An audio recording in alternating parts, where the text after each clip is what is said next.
Hello everyone, happy Wednesday the 21st of August. I'm Hem and I'm here to do your daily tarot reading from the original Rider Waite Tarot Deck, considered by Rider Waite and designed by Pamela Coleman-Smith. So I get 3 cards for the day. I get the energy of the day card, the problem if there is one, and a solution. So let's have a look at the energy of the day card, problem if there is one, and a solution. Ooh. Right, let's have a look. Let's see what we've got. So firstly, what I want to say is before we go on, and from Monday, Tuesdays, because the angels kind of gave me a little bit of a message before I started the readings today.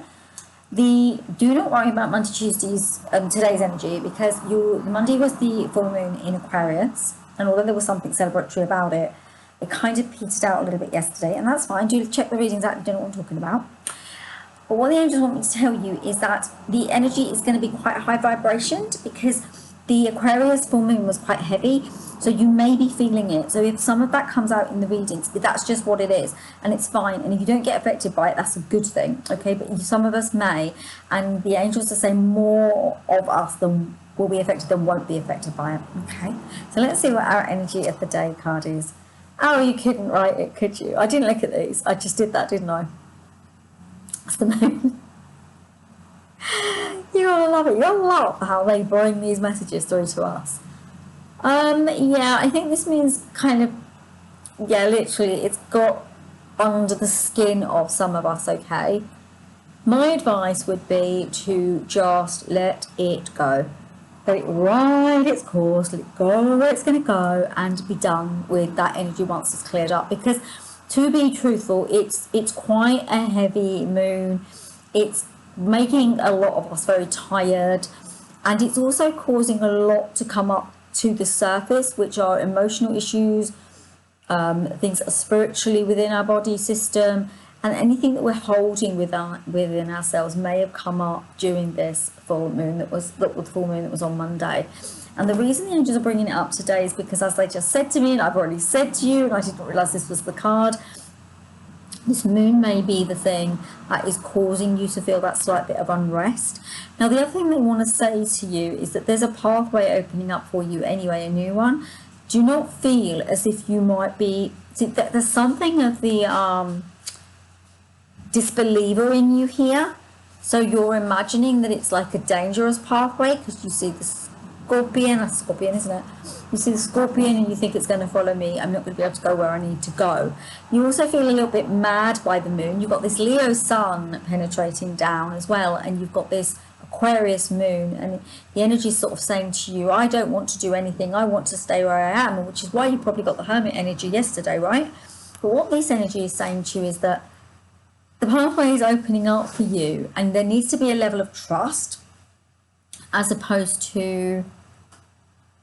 Is it this kind of once bitten, twice shy element to this? You think, oh, well, I've been bitten before, I'm not going to go there, I'm not going to do that.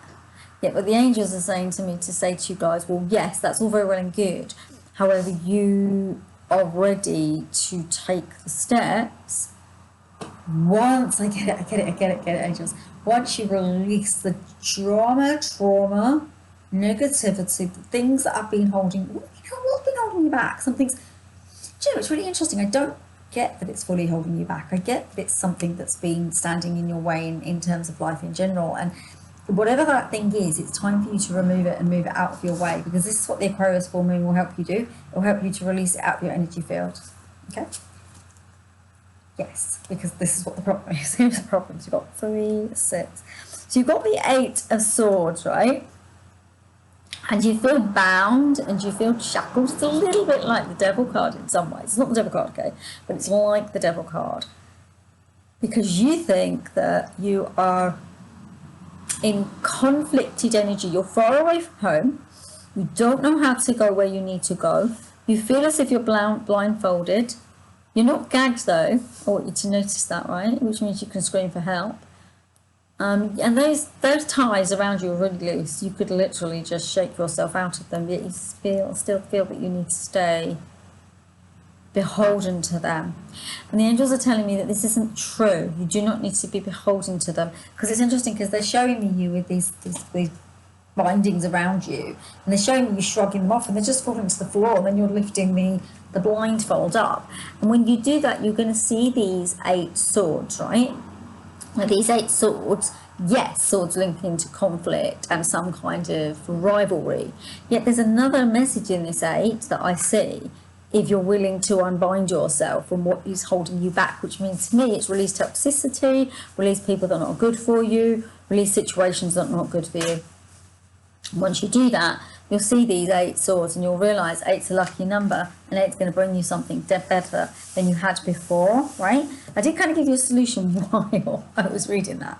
So, and then you've got the 10 of Wands, which I'm seeing a bit of a different way today. Normally I'd say that was hard toil and you got to the end of that toil and that kind of thing. But actually the angels are saying to me today, no, it's different. This card's come up to tell you that you have now raised yourself up into the space where your voice is more, it's in strength energy. So you feel stronger than you did before. I'm not saying you're going to go out and blind them all with science and stand on a stage and give speeches, but there's, and some of you may, but you're probably not watching my videos, right? But those of you who are watching my videos and you need this help, what the angels are saying is there's a new opening for your throat chakra, a new beginning. Now, the reason it's linked into this is because what did I say to you? Her mouth isn't covered. She can shout for help. But what is she doing? She's not, is she? She's just standing there. As if she has to. And she doesn't. She could call for help, but she hasn't. That's the solution. It's very simple. If you need to ask for help, ask for help. If you need to use your voice, use your voice. Be strong and confident in who you are. They're talking about autonomy. They're talking about reflecting into who you truly are as a human being, as opposed to playing a role that you were befitted with from childhood. There seems to be something of the, what's that first card? I've forgotten. The disillusionment with the moon. So the moon's bringing up something that you had when you were younger that is something that holds you back from doing specific things. And the angels are saying to me to say to you, because it's brought it up, clean it, clear it, let go of it. And remember, it's your voice, your communication that's going to help it. Now, I want to make this very, very clear when I say voice. When I talk about throat chakra, I'm not necessarily talking about words. You may need to sing. You may need to write. You may need to journal. You may need to write poetry. It's every form of communication. It could be email. It's not, it could be singing, right? Be aware that it doesn't necessarily mean that you need to speak your mind to someone, because often I think people get really confused about that and think that, oh, well, I was told I needed to use my throat chakra, so I need to tell these people what I think about them. Maybe that isn't what's being said, especially not in a full moon. I would keep your words, if they're negative to yourself, until you're really able to be sure that that's the message that you want to communicate out. So I would suggest you wait for a couple of weeks until we get into the new moon. If it really needs to be said, you'll say it. If it doesn't need to be said, you can hold it back and say, okay, I wasn't really meant to do that anyway. So there you go, my lovelies. That is your reading for Wednesday, the 21st of August. If you did get this far, please do give me a thumbs up. I'd be super, super, super grateful. Also, if you do feel called and you haven't subscribed already, I'd love for you to subscribe. And there's a few videos up above that may be of interest to you. Namaste, everyone. Have a beautiful, beautiful Wednesday, and I will see you tomorrow. Take care. Lots of love. Bye.